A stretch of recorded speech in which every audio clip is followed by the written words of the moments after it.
저기 어제 어디 네. 재판에 가셨었죠? 조남욱을 만났다는 소문이 있던데. 네, 어제 그 줄리 의혹 줄리 재판 있었는데 안혜욱 회장님, 안혜욱 그다음에 우리 저 세너님 뭐 이렇게 그 기소돼서 이제 그 공판 이제 그 어제 사실은 이제 증인으로 양재택 검사하고 조남욱 그 수사 삼부토건 전 오랜만에 이름 들어본 사람들이다. 네, 근데 저희는 조남욱 회장 같은 경우는 이미 앞서서 3번씩이나 증인 그 출석을 이제 요구받고 거부를 했기 때문에 네.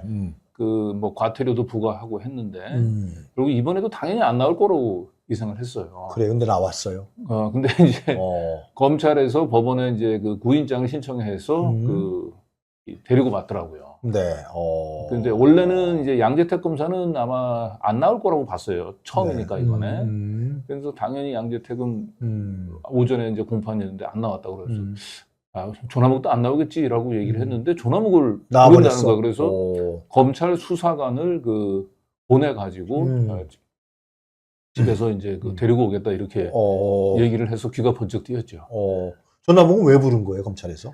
조남욱은 이제 줄리하고 줄리의 이제 핵심 목격자죠. 그러니까 김건희 씨가 과연 라마다 르네상스 호텔 또 나이트클럽 여기서 어떤 역할을 했는지, 조남욱은 김건희를 아는지, 김건희를 안다면 어떤 연유로 아는 건지, 그리고 줄리를 둘러싼 양재택 전 검사나 윤석열 전 검사의 관계와 관련해서 굉장히 물어볼 게 많죠, 사실은. 그 물어봤어요? 어제 재판에? 어제 재판정에서 물어봤죠. 그런 부분들 한두 가지 좀 설명해 주세요. 어떤 게 있어? 궁금하다. 아니 뭐 그렇긴 한데 일단 이 조남욱 전 회장이 사실은 줄리 의혹이 이제 공개되고 난 뒤에 그러니까 네. 윤석열이 검찰총장 시절에 MBC에는 한번 그 카메라에 한번 잡힌 적이 있는데 대권 출마 선언을 하고 난 뒤에 지금까지 완전히 베일에 가려져 있었거든요. 근데 어제 이제 처음으로 저희 카메라에 잡혔어요. 이제 자택에서 이제 그 수사관하고 같이 법정으로 나오려고 하는 모습을 저희가 잡아서 짤막한 인터뷰도 하곤 했었는데 네.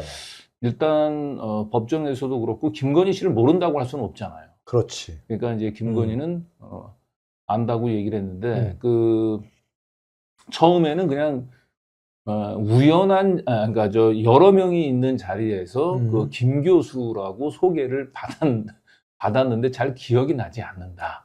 조남욱이가. 네, 어떻게 해서 어떤 경위를 만났는지 기억이 나지 않는다고 했는데 어제 그 증인 신문이 뭐 보통 한 1시간이면 끝날 줄 알았는데 시간이 꽤 길어졌어요. 네. 1시간 반 정도 했는데 후반부에 가니까 집중력이 좀 떨어져서 그런지 조금 자기가 앞에서 했던 얘기하고 다른 얘기를 나오더라고요. 어떤 거요? 그러니까 김건희를 처음 만났다고 얘기를 했는데 뒤에 가서는 김건희를 사실은 여러 번 봤다. 이렇게 얘기를 했고 그리고 물어보지도 않았는데 김건희를 만날 때는 항상 옆에 누군가가 있었다. 그게 누구야? 그러니까 단둘이 만난 것은 아니다 그런 얘기죠. 사람들이 뭐 묻지는 않았는데. 묻지도 않았는데. 네, 항상 김건희를 만날 때는 옆에 누군가가 있었다. 뭐 이렇게 이제 얘기를 했고요. 그리고 이 양재택 검사와 최은순 씨, 그다음에 우리가 많이 무정, 그다음에 황하영, 아이고, 여기 다 안다고 그러긴 했어요. 줄줄이 다 나오는구나. 네, 그리고 이제 최은순은 그 언론에서 보도됐던 대로 이제 무정, 그 무속인 무정을 통해서 이제 그 소개를 받았다라고 하는 것은 이제 다 인정을 했고, 그리고 그들 최은순을 비롯해서 이제 황하영, 무정 이런 사람들이 되게 최은순이 미시령 휴게소를 하던 시절에 만났거든요. 그래서 거기를 뭐 강원도 일당 뭐 이런 식으로 표현도 지금 하고 그랬고. 근데 이제 이제 가장 관심을 모았던 가장 이제 뭐 양재택 검사하고의 관계라든지 이제 이런 부분들에 대해서는 부인을 하긴 했어요. 부인을 하긴 했지만 뭐 누가 묻지도 않았는데 그냥 김건희, 양재택 두 사람 이렇게 이름을 거론하자마자 뭐 아니 양재택 검사가 뭐 개인적으로 무슨 짓을 하고 다니는지 그러니까 김건희 씨하고 무슨 짓을 하고 다니는지 내가 알 게 뭐냐 이렇게. 네. 그럼 무슨 함의가 있는 거예요? 아니 그러니까 뭐 그 전반적으로는 이제 그 부인을 하려고 나오긴 했지만 양재택 검사하고 김건희 씨 이름을 거론만 했는데 두 사람과의 이제 모종의 그 관계를 물어보려고 하는 질문인 걸로 지레짐작하고 나는 뭐, 양지택 검사가 뭔 짓을 하고 가네. 무슨 짓을 하고 다니는지 내가 알게 뭐냐 이렇게 두 사람이 무슨 짓, 뭐 이제 이런 식으로 답변을 했는데 어쨌든 뭐 관심을 가졌던 부분들에 대해서는 이분이 말을 굉장히 아꼈겠지. 다 아끼고 빠져나갔죠. 그런데 이제 우리 변호사는 이제 원래 그게 비공개로 진행이 됐어요. 사실 제가 직접 보지는 못했고 변호사 얘기로는 이제 검찰 측 증인이란 말이에요. 조남욱은. 그렇지. 그래서 조남욱이 와서 확실하게 줄리욱을 끊어주기를 바랬는데 검찰이 원하는 답변이 나오진 않았고 그렇다고 우리 변호인이 또 원하는 뭐 그 답변이 나오진 않아서 무승부다 변호사는 이렇게 평가를 했는데 그러니까 줄리냐 안 줄리냐 이거죠. 뭐 그런 거죠. 네. 그리고 줄리가 있었느냐. 네. 안혜욱 회장이 줄리라고 얘기를 했는데 네. 아니다. 김건희가 네. 아니다. 뭐 그걸 다툰 그렇죠. 그러니까 안혜욱 회장님이 그 음. 자기의 목격담 줄리를 자기는 이제 조남욱의 6층 연회장에서 그 김 교수라고 소개를 받았고 또 전시회 호텔에서 전시회 하는데 자기도 초청을 받아서 거기서 또 조남욱 회장하고도 만난 적이 있다라고 하는 요 증언, 요 증언의 이제 신빙성을 이제 맞춰본 건데 안혜욱 회장님은 그 시기가 97년이라 그랬잖아요. 그러니까 이제 검찰의 가장 그 기대했던 답변은 내가 김건희를 안 것은 2000년 이후다. 국힘당에서는 그렇게 주장을 했거든요. 그런데 어제 그 답변은 내가 사회활동을 떠난 지가 한 15년 정도 되는데 김건희하고 아는 것은 또 말 그대로 15년 이상인 것 같다. 15년이 넘는다. 처음 만났던 시기가. 그러니까 그게 이제 안혜욱 시장님이 봤던 97년까지도 포함이 되는 거죠. 15년 이상이라고 했으니까. 그러니까 검찰이 좀 답답했을 거예요. 그 재판의 중요성은 김건희의 과거 치부입니까? 뭐로 봐야 되는 겁니까? 범죄가 연루되어 있는 건가요? 그건 아니고요. 저는 뭐 여러 가지 함의가 있다고 얘기를. 아니, 그러니까 일단은 안혜욱 기자님의 이제 명예훼손인데. 명예훼손이니까. 명예훼손 이제 부분들이 줄리 의혹이 사실로 확인이 되면, 일단 제가 그 김건희 씨를 사실상 그 선거법 위반으로 이미 고소를 해서 대법원에 재정신청이 가 있긴 해요. 그래요? 네. 그러니까 그건 남편, 배우자의 당선을 목적으로 자기가 줄리가 아닌 것처럼 허위사실 유포했다라고 제가 얘기를 했고. 그게 허위사실이 되는 거구나. 네. 그런데 이제 제가 보기엔 그거보다 더 중요한 것은 지금 윤석열이 파면이 됐지만 여전히 지금 정치 그 세력화를 지금 꿈꾸고 있잖아요. 네네. 그리고 지금 이제 윤석열은 어차피 파면이 됐기 때문에 지금 대안으로 나온 게 자꾸 김건희 뭐 대권설 흘리고 그러고 있는데 그 결국 윤석열 정치 세력화하는 데 있어서 만약에 김건희가 줄리였다. 라고 하는 부분들이 이제 만약에 드러나게 되면 아주 치명상을 입는 거죠. 윤석열, 김건희를 그냥 맹목적으로 추정하던 사람이 김건희가 줄리였어? 라고 하는 순간에 이제 신비감이 확 사라지고 굉장히 부도덕한 어떻게 보면 이 12.3 개헌보다도 더 이 결정적인 이미지에 타격을 입을 수밖에 없죠. 그러니까 어제도 제가 이제 그 공판 끝나고 난 뒤에 그 공소유지했던 검사한테 도대체 죽은 권력에 왜 이렇게 충성을 하냐라고 얘기를 했는데 지금 생각해 보면 죽은 권력이 아닐 수는 있겠다. 그러니까 윤석열은 이미 뭐 대통령 권좌에서 내려왔지만 여전히 윤석열이 이제 그 이 보수 당의 중심. 그래서 국힘당을 실수로 윤석열 당으로 재편하면 그래도 뭐 영남권이나 뭐 하여튼 이런데 그 공천권을 행사할 수는 있잖아요. 그러네. 근데 그런데 꿈이 있는 검사들 같은 경우 입장에서는 윤석열, 김건희는 죽은 권력은 아닐 수도 있겠다. 그런 생각도 들어요. 근데 그들이 정치 세력화를 꾀하는 데 있어서 줄리 의혹은 정말 너무나 치명적인. 그러니까 사활을 걸고 막아야 되는 그런 사안이 아닌가. 근데 어제 그 검찰에서 가장 믿었던 조남욱이 와서 별로 검찰에 도움이 되는 얘기를 안 했다. 그러니까 15년 더 된다. 김건희하고 알게 된 지가. 그리고 전시회 부분 같은 경우 호텔에서 전시회했다는 부분들에 대해서도 검찰 입장에서는 전시회 그런 거 없었다. 이렇게 화끈하게 부인해 주면 좋은데 이 노인네가 그렇게 얘기를 안 하고 전시회가 있었는지 없었는지 난 모르겠는데 전시회가 있었다 하더라도 그런 행사가 나한테 다 일일이 보고되지 않는다.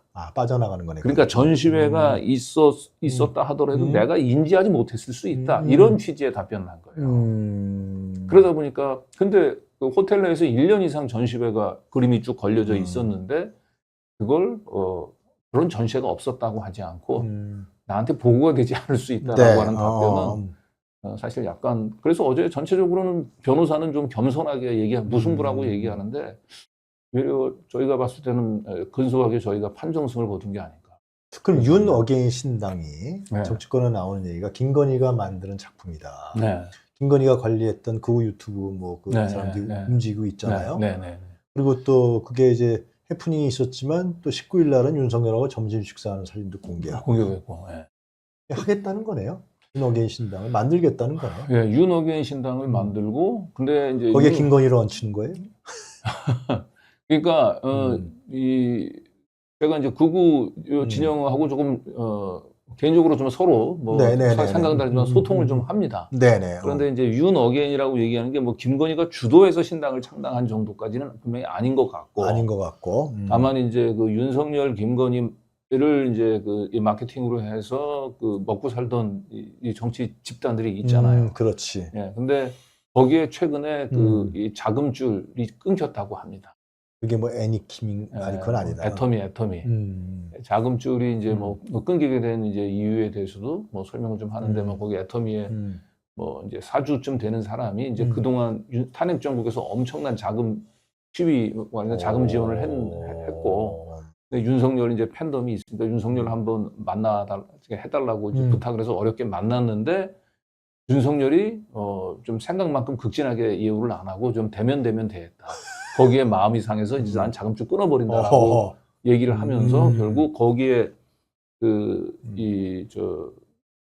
빨대를 꽂고 살던 이제 정치 세력들이 스스로 이제 자립을 해야 되고 그러니까 이제 신당을 만들어서 그 신당을 플랫폼으로 해서 이제 돈을 땡기려고 했었는데 이제 신당 그분들에서 윤석열 같은 경우는 만들어 보겠다 하니까 만들어 보라 그냥 이런 정도였는데 김건희 씨가 더 적극적인 관심을 보였다고 해요. 윤석열보다 더 그 신당 창당하는데 그리고 또 그러니까 신당 창당하는 쪽에서도 이제 김건희를 이제 대권 후보로 이제 내세우자라고 하는 그런 이제 분위기들이 좀 형성이 됐던 것 같아요. 이야 후보 단일 하려고 그래갖고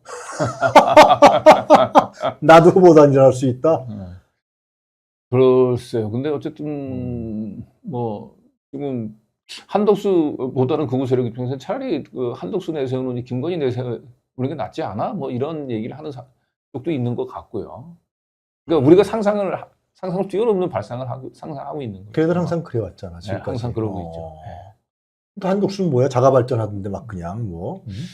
네, 근데 그 한독수를 이제 약간 아스팔트 극우 말고 제도권 극우에서 보수에서는 이제 한독수의 미련을 갖고 있는데 이쪽 아스팔트 극우 쪽에서는 한덕수를 상당히 기회주의자로 보고 아스팔트에서는 크게 그렇지. 한덕수 자체도 그렇게 기대를 하지 않습니다. 그래요? 던지려면 진작에 던졌어야 된다. 이미 타이밍을 놓쳤고 한덕수의 파괴력은 끝났다. 그리고 한덕수가 저게 윤 대통령에 대한 충심으로 움직이는 게 아니고 결국은 자기 욕심으로 지금 간을 보고 있다. 이렇게 이미 이제 평가가 내려졌어요. 그래요? 네. 그래서 지금 제가 볼 때 한덕수 지지율이 뭐 한 10% 중반 정도까지는 갈지 모르지만 20% 넘기는 어려울 것 같아요. 24일 날 추경 예산 국회 연설하는데 나가시겠대요. 그러니까 뭐 대권 행보를 계속 하고 있는 건데 2+2 24일 날 그 한미 재무장관 회담 그것까지도 이제 해서 또 이제 또 미국을 등에 업고 그게 조금 제가 좀 걱정은 좀 되긴 해요. 뭐 그럴 리는 없을 것 같긴 한데 뭔가 방위 협상까지 다 미국하고 협상해서 뭐 이렇게 그럴싸한 뭐 이렇게 좀 명분을 좀 얻으면 또 이제 또 그걸로 한덕수가 이제 또 아니 오늘 경향신문에 아침에 났는데 이미 준비팀이 마련해갖고 만들어져갖고 대응 논리까지 만들고 있다. 탈정치, 반기문 시즌 2 이렇게 하고 있다라는 게 확인한 기사로 나오더라고요. 벌써 그게 나왔군요. 그런데 아까 얘기했던 대로 뭐 아무리 위에서 그 고공 플레이를 하더라도 밑바닥에서 이제 움직여줘야 되거든요. 근데 그 이 아스팔트 극우 세력들에서는 한덕수는 아니다. 벌써 신뢰를 잃었더라고요. 그럼 정광훈이는 뭐예요? 정광훈이? 정광훈은 정광훈의 욕심은 어쨌든 국힘당을 이 자유통일당의 무당으로 만드는 거죠. 무당으로. 그리고 사실상 이제 국힘당의 정광훈의 지분을 더 많이 확보하려고 하는 건데 그러기 위해서는 이 국힘당이 기본적으로 윤석열 당이 돼야 되는 거예요. 국힘당이 윤석열 당이 돼야 이제 정광훈의 지분이 생기는 건데 요즘 그 경선 그 하는 꼬라지를 보니까 자기가 볼 때 자꾸 이제 윤석열을 좀 뭔가 멀리하고 거리두기를 하려고 하는 것 같고 안철수하고 뭐 저기 한동훈은 그렇다 치더라도 안철수까지 믿었던 아니 김문수까지 김문수도 그런 낌새가 있어요. 김문수가 처음에 출마 선언을 할 때 자기는 계엄에 반대했다. 그리고 탄핵 결정은 이제 받아들일 수밖에 없다. 이 두 가지 얘기가 이 극우 진영에 엄청나게 큰 충격을 줬어요. 배신감을 남겼다. 그래서 김문수 지지율이 떨어지고. 김문수 지지율이 떨어진 이유가 물론 이제 한덕수가 출마하면서 받은 영향도 있지만 그 첫 번째 그 출마 선언을 하면서 윤석열하고 거리두기 하려고 한 중도 확장을 욕심에 두고 윤석열 지지층들은 이제 집토끼라고 생각을 하고 그러다 집토끼들이 지금 이제 뛰쳐나간 거예요. 그래서 세 살에 아이 상처엔 스피드가 생명. 하나, 둘, 세 살에 시술 상처에도 스피드가 생명. 하나, 둘, 세 살에 약이 쏙 들어간 밴드니까 빠르게 세 살로 세 살에 일상 속 크고 작은 상처 하나, 둘, 세 살에 약국에서 만나요. 신신제약. 지누스에게 침대는 영감의 원천이자 대화의 장이며 완벽한 아지트이기도 꿈의 캔버스가 되기도 하죠. 침대에 대한 넓은 생각으로 침대의 영역을 확장하다. Find your Johnny Us. 지누스. 이 대통령이 당선되는 건 내가 맞겠다 이런 얘기를 했단 말이에요. 근데 그게 진심은 아니겠죠. 그러니까 국힘당이 제발 이제 우리도 우리의 존재를 인정을 하고 그리고 같이 해보자. 윤석열 대통령을 지키는 쪽 같이 한번 해보자. 네, 그래서 국힘당을 저희도 윤석열 당으로 만들고 싶어 하는 거죠. 지금 오늘 저녁인가 뭐 4명이 여론조사 경선에서 4명이 이제 오늘 컷오프 발표가 되죠. 오늘 저녁 7시인가 발표. 네. 그 누가 들어갈 것 같아요?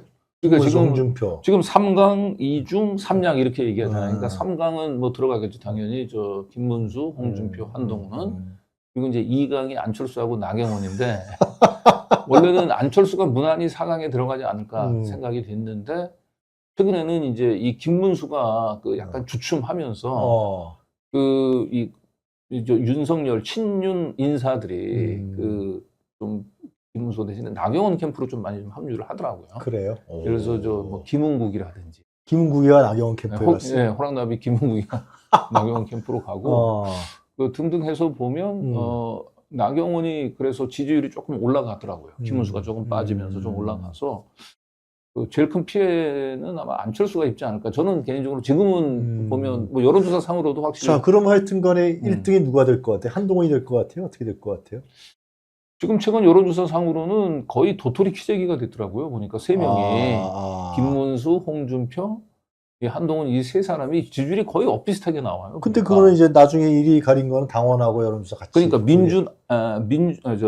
국민당하고 무당층을 상대로 한 여론조사에서 지난주 일요일인가요? KSOI 조사상으로 보면 거의 뭐 20.6%에서 뭐 20.1%가 3명이 다 그래요. 비슷해요. 20%에서 21% 사이에 그냥 소수점 한 자리에서 그냥 그 아주 치열한 박빙을 벌이고 있어서 누가 1등이 될지는 그리고 되더라도 큰 차이가 안 날 것 같아요.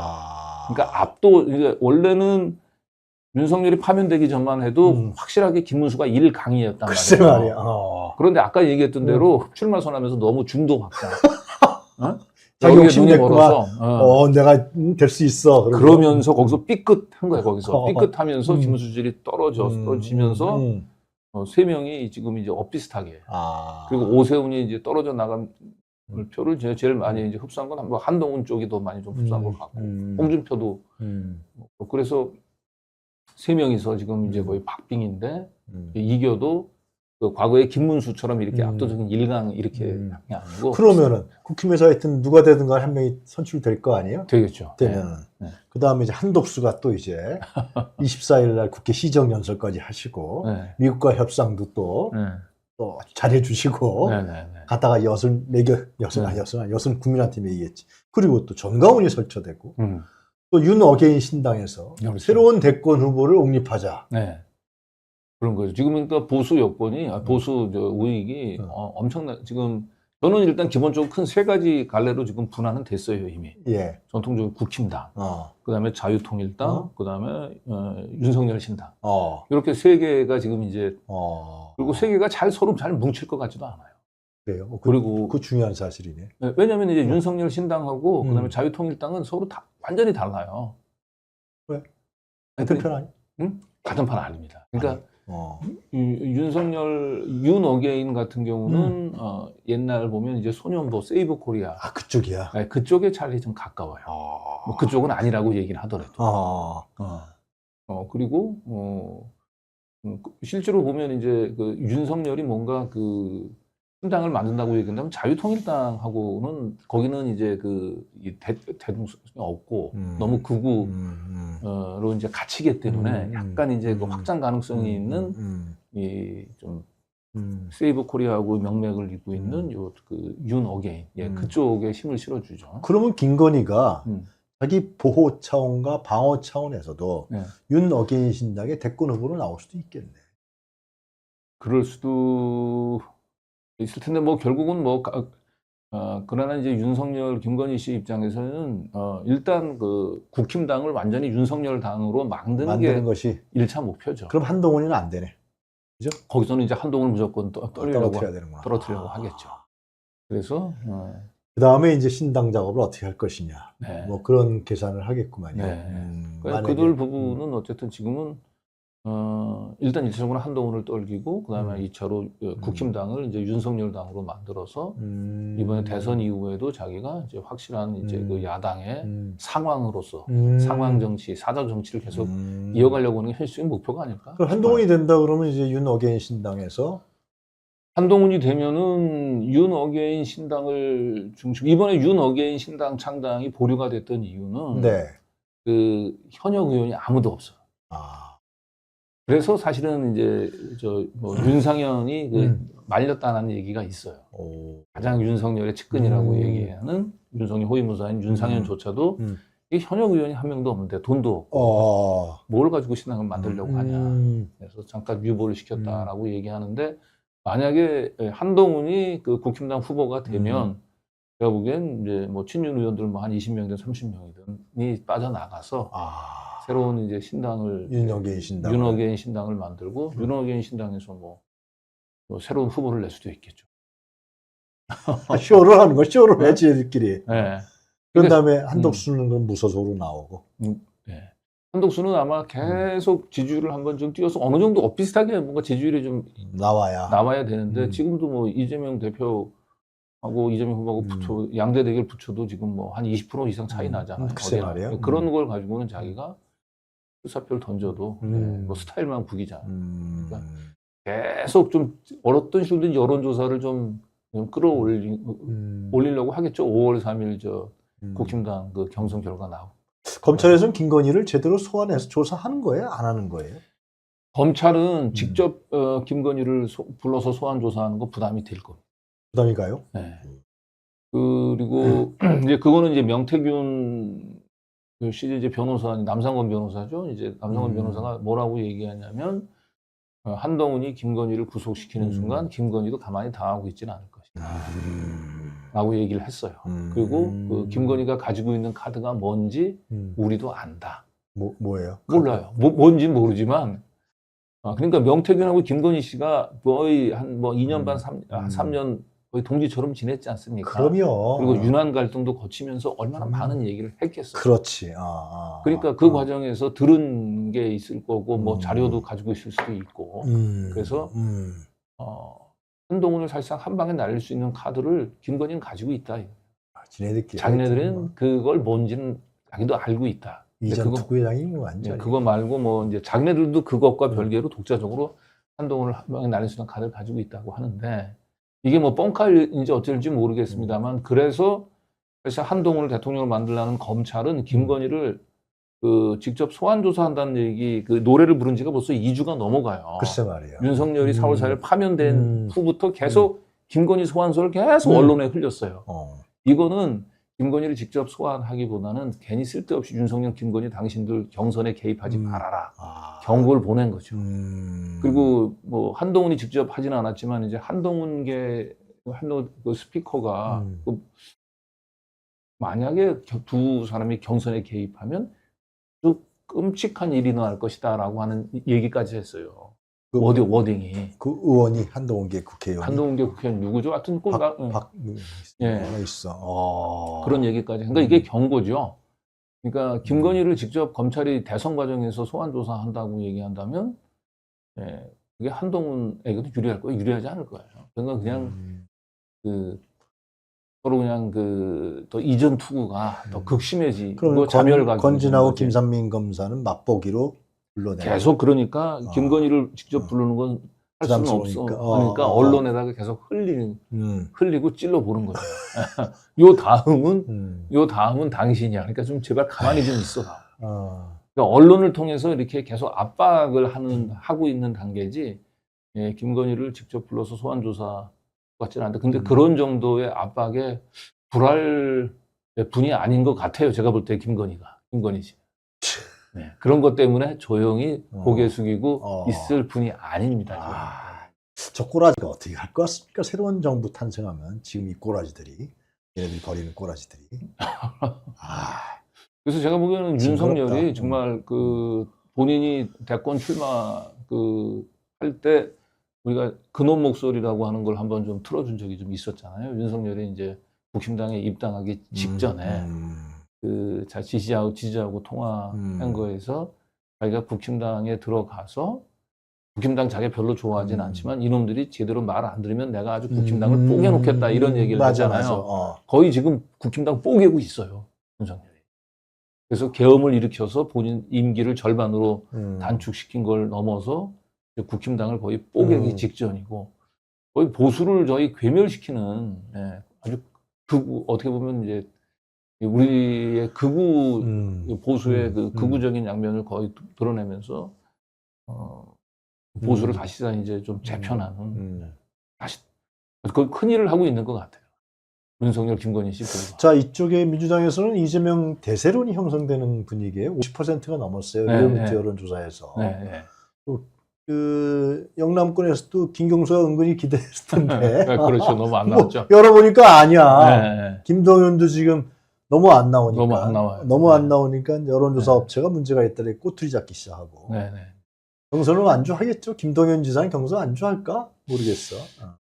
경선 지금 중도 하차하기에는 명분이 너무 없죠. 너무 없지. 처음에 차라리 경선 룰에 불만을 품고 김두관처럼 참여 안 했으면 모르는데 본인이 굉장히 당에서 결정한 경선 룰을 따르겠다라고 하는 사약식도 걸로. 하고.